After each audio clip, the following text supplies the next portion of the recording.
জবানে যে কলেমা পড়ছেন এটার ভিতরে যে ঢুকছে এটার কোনো দিন তারিখ ঠিক আছে নাকি? আপনারা বলতে পারেন যে অমুক দিন ঢুকছে আমার ভিতরে, বলতে পারবেন? হ্যাঁ, সাহাবায়ে কেরামের সামনে আল্লাহ রসুল যখন বললেন যে লা ইলাহা ইল্লাল্লাহ মুহাম্মাদুর রাসূলুল্লাহ, মুখে পড়ার নাম ইমানদারি নয়। কলেমায়ে তৈয়্যিবা, কলেমায়ে শাহাদাত, ঈমান মুজমানী, এটা মুখে পড়ার নাম ইমানদারি না। এই মুখের তৌহিদের কলেমা, ইমানের বাক্যটা নূর হইয়া বাম দুধের দুই আঙুল আত্মার কলবে ঢুকবে, তুমি তখন ইমানদার মুসলমান। ইয়া রাসূলুল্লাহ, ইয়া হাবিবাল্লাহ, বলে দেন আমাদের জবানের কলেমা নূর হইয়া কলবের মধ্যে ঢুকছে কি ঢুকে না এটা তো আমরা কিছু বুঝতেছি না। রসুল এর জন্য কোনো আলামত আসেনি, নিদর্শন আসেনি। আল্লাহ রসুল বলে, আমার সাহাবায়ে কেরাম আমি তোমাদেরকে বলে দিচ্ছি আলামত আছে, নিদর্শন আছে। একই সঙ্গে রসুল বললেন তিনটি আলামত যার মধ্যে পাওয়া যায় তার জবানের কলেমা নূর হইয়া কলবের মধ্যে ঢুকে যায়। কয়টা আলামত? জোরে বলেন, সবাই বলেন না কয়টা? আওয়াজ দিয়া বলেন। কেউ যদি বলতে পারেন আমি 1 লক্ষ টাকা পুরস্কার দেবো আলেম সারা। এতদিন মনে করছিলাম কলেমা পড়লি মুসলমান, মুসলমানের ঘরে জন্ম নিলে মুসলমান, তাহলে ইমান মুসলমান। ইমান কখন আসবে? লক্ষবার কলেমায়ে তৈয়্যিবা পড়লেও কাজ হবে না, 30 পারা কোরআনের হাফেজ হইলেও কাজ হবে না। ইমানের বাক্য যেটা, এটা জবানে উচ্চারণ করার পরে এটা হেদায়েতের একটি নূর হইয়া বাম দুধের দুই আঙ্গুল আত্মার কলবে ঢুকতে হবে। যখন ঢুকে যাবে একই সঙ্গে 3টি আলামত পাওয়া যাবে। 3টি আলামত পাওয়া গেলে নিজেকে ঘোষণা করো আলহামদুলিল্লাহ, আল্লাহ গো আমি ইমানদার মুসলমান। আর 3টি আলামত যদি না পাওয়া যায়, কাজ হবে না, কাজ হবে না। এই জীবন জীবন নয়, আর এক জীবন আসতেছে। সেই জীবনের মুক্তি আর নাজাতের জন্য ঈমান আর আমল ছাড়া উপায় নাই। কয়টা আলামত? জোরে বলেন, আওয়াজ দিয়ে বলেন, মনে রাখার মতন বলেন। কয়টা? আরো জোরে বলেন না। নিজেও জানবেন, অন্যকে বলবেন, বিবিকে বলবেন, মেয়েকে বলবেন, ছেলেকে বলবেন, আব্বাকে বলবেন, আম্মাকে বলবেন, আব্বা আম্মা আজকের ওয়াজ শুনছি, লা ইলাহা ইল্লাল্লাহ মুহাম্মাদুর রাসূল পড়লে আপনি ইমানদার মুসলমান না। তাহলে কেমনে ইমানদার মুসলমান হয়? বলে লা ইলাহা ইল্লাল্লাহ মুহাম্মাদুর রাসূল সমস্ত কাফেররা পড়তে পারে, হিন্দুরাও পড়তে পারে। তাহলে মুসলমান কখন? এই কলেমাটা কোথায় ঢুকতে হবে? ভিতরে। এখন যদি আপনার 3টি আলামত পাওয়া যাবে, ভিতরে কেমনে ঢুকাইবেন? কাগজের মধ্যে লা ইলাহা মুহাম্মাদুর রাসূলুল্লাহ কয় ইমানের বাক্য লেখলেন, মেশকো জামফরান কালি দিয়া ধুইয়া গ্লাসে গ্লাসে পান করলেন, ভিতরে ঢুকে দেবে। আল্লাহ রসুল বলেন 3টি আলামত কি? 1 নাম্বার আত-তাজাফি আন দারিল গুরুর ওয়াল ইনাবাতু ইলা দারিল খুলুদ ওয়াল ইস্তিদাদু লিল মাউতি ক্বাবলা নুজুলিহি। কয়টা আলামত হইল? 3টা। 1 নাম্বার সাহাবিয়া শোনো, সাহাবীরা তো স্থির, ইয়া রাসূলুল্লাহ তাড়াতাড়ি বলে দেন আমরা ঈমানদার না বেঈমান, বলেন বলেন ইয়া রাসূলুল্লাহ 3টি আলামত কি? আল্লাহ রসুল বলেন তুমি যখন পড়ছো লা ইলাহা ইল্লাল্লাহু মুহাম্মাদুর রাসূলুল্লাহ, যখন তুমি পড়ছো এই জবানের কলেমা নূর হইয়া কলবে ঢোকার সঙ্গে সঙ্গে প্রথম আলামত পাইবা, কলব থেকে দুনিয়ার সকল বস্তুর মোহাব্বত ধুয়ে মুছে পরিষ্কার হয়ে যাবে। সাহাব লব্বাইক ইয়া রাসূলুল্লাহ, যেদিন কলেমা পড়ে ঈমান এনেছি আমাদের কলেমার মধ্যে কোনো কিছুর মোহাব্বত নাই, সব ধুয়ে মুছে পরিষ্কার হয়েছে। ঘর সারিছি, বাড়ি সেরেছি, আত্মীয় স্বজন সেরেছি, রসুল গো আপনার দেওয়ানা হয়ে আপনার সঙ্গে আছি। সুবহানাল্লাহ বলবেন না? 2 নাম্বার রসুল বলেন পাত্র কখনো খালি থাকে না, যেই পাত্রে কিছু নয় সেই পাত্রে বাতাস হইলেও থাকে। রসুল বলেন সাহাবী রে দিল খালি হয়ে গেল দুনিয়ার মা, এখন দিলের মধ্যে আসে কি, কলের মধ্যে আসে কি? রসুল বলেন 2 নাম্বার আত-তাজাফি আন দারিল গুরুর ওয়াল ইনাবাতু ইলা দারিল খুলুদ, আখিরাতের মোহাব্বতের দ্বারা, জান্নাতের মোহাব্বতের দ্বারা, আল্লাহর সঙ্গে দিদারের মোহাব্বতের দ্বারা তোমার কলবটা কণায় কণায় বোঝাই হয়ে যাবে। সুবহানাল্লাহ বলেন।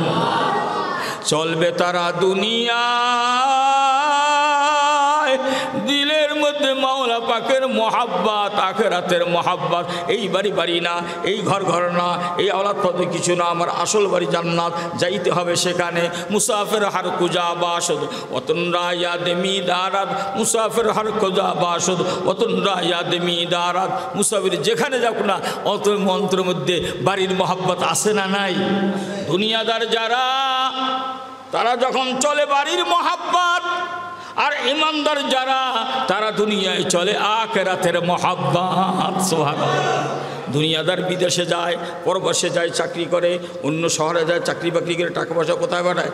বাড়ি পাঠায়, ঘর করো, জমিন করো, এটা করো, ওটা করো, এই সমস্ত বলে কি বলে না? আর ইমানদার যারা, তারা চলে দুনিয়ার কাজ করতে হয়, আল্লাহর হুকুম।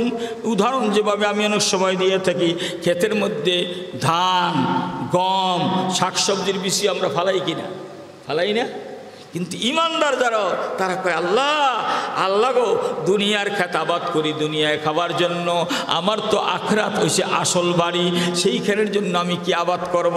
তোমার রসুল বলেছেন, যারা দুনিয়ায় বসে মাওলার জিকির করবে, এই প্রত্যেকটা জিকির একটা ফলের গাছের দানা হইয়া, ফল গাছের দানা হইয়া, তার জন্য জান্নাতে একটা উর্বর জায়গা আছে, সেখানে ফলের বাগান হইয়া যায়। সুবহানাল্লাহ।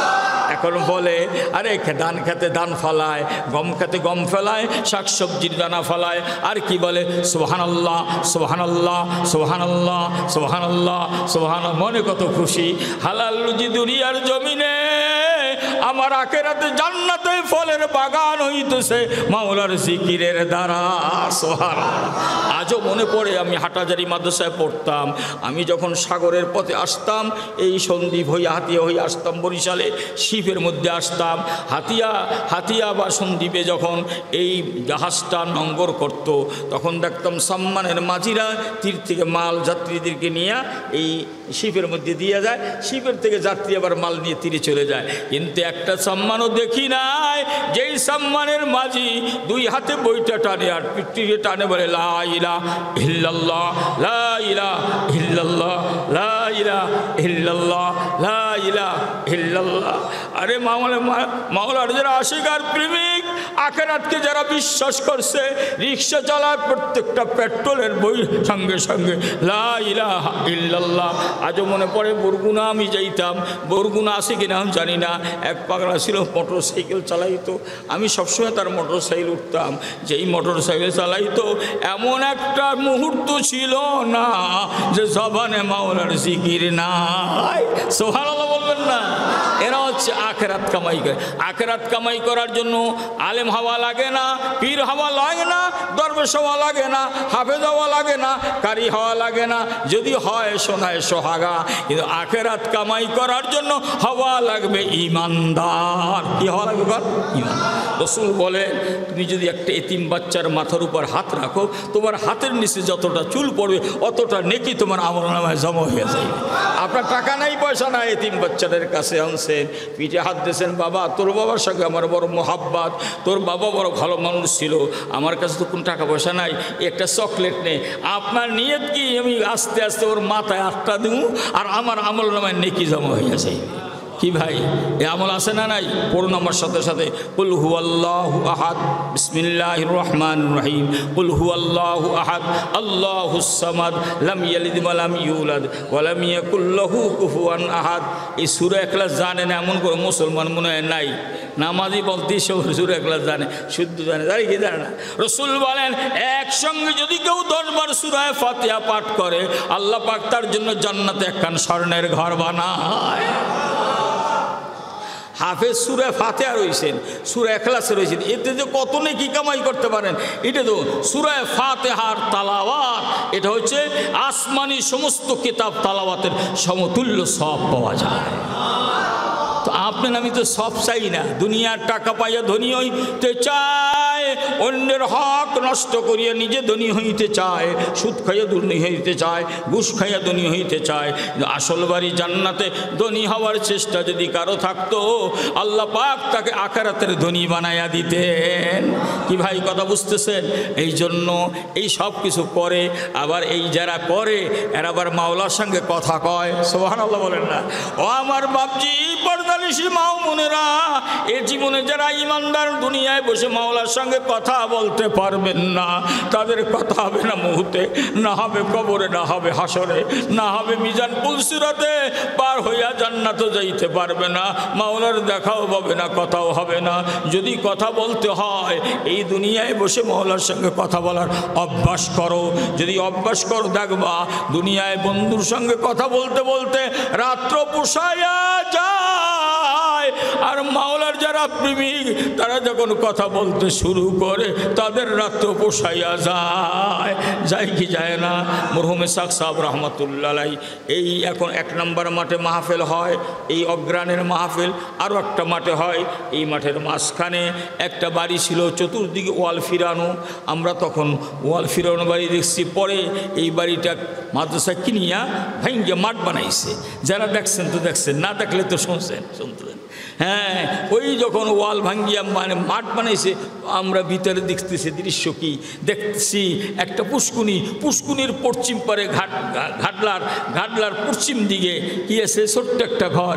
একটা মানুষ ঢুকতে পারতো, দ্বিতীয় আর একজন ঢুকতে পারতো না। এই ঘরে কে ঢুকতো? কুতুব, হ্যাঁ আল্লাহর ওলি চরমনাই ইসহাক সাহেব রহমতুল্লাহ। সব যখন নীরবে ঘুমাইয়া যাইতো, ওই জায়গায় বসে মাওলার কথা বলতো। সুবহানাল্লাহ বলেন না?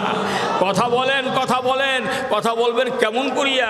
আল্লাহর ওলি কয়, ওগো আল্লাহ, ওগো আল্লাহ, তোমার জিকিরে মশগুল থাকি। আমি বিভিন্ন আমল করেছি, ধরেন সূরা ইখলাস পড়ছি। এখন তো আমার ঘরে 5 দিন একদিনে 5 ওয়াক্ত নামাজ, 5 10 50 বার। যদি কেউ পড়ে 5খানা ঘর হয়, 10 বার পড়লে, হ্যাঁ 100 বার পড়লে 10খানা ঘর হয় নাকি? এই ঘরও বানায়, ফলের বাগানও বানায়। মসজিদ থেকে সবাই বাহির হয়ে যায়, এই পাগল বাহির হয় না, যায় না মাঝে বসিয়া মালিককে ডাক দেয়, মালিক গো, গুনাহ তো আমার হইয়া যাইতেছে, আপনার মাফ করিয়া দেন। মাফ করলে আপনার কোনো নোকসান ক্ষতি হবে না, মাফ না করলে আপনার কোনো লাভ হবে না। আমি আপনার কাছে খাঁটি তওবা করতে, মাফ করিয়া দেন। যদি মাফ নাই করেন, আমি যে সূরা ইখলাস পড়েছি, আমি যে ঈমান এনেছি দিবেন জান্নাত, ওই জান্নাতের ঘর আর ফলের বাগান জিকিরের কারণে দিয়েছেন, ওইয়া দেবেন আপনার কারে? আপনার আমারে মাফ করিয়া দেন, আর আমার জন্য যা বরাদ্দ করছেন তা আমাকে দিয়া দেন। কি যে মজা, কি যে স্বাদ, মাওলার প্রেমিক ছাড়া বুঝে না, কাউকে বুঝানো যায় না। যে বুঝেছে সে পেয়েছে, বলেন, যে বুঝেছে সে পেয়েছে, যে বুঝিনি সে পাইনি, যে বুঝিবে সে পাইবে, যে বুঝিবে না সে পাইবে না। আল্লাহ আমাদের সকলে বোঝার মতন তৌফিক দান করেন। এই জন্য আখিরাতের অফুরন্ত জীবন সুখময় করার পুঁজি কয়টা? 2টা। এই পুঁজি সঞ্চয় করার জায়গা হয়েছে ওয়াজ মাহফিল, আল্লাহর ওলিদের সোহবাত, তাদের নসিহাত, দিনের বই পুস্তক যত পড়বেন, ইমানকে বিশুদ্ধ করিয়া নেকামল করিয়া যদি মৌতের বিছানায় শহীদ হতে পারি, আল্লাহ চাহে তো আমাদের মাফ করিয়া আমাদের জান্নাতের অধিবাসী করবেন।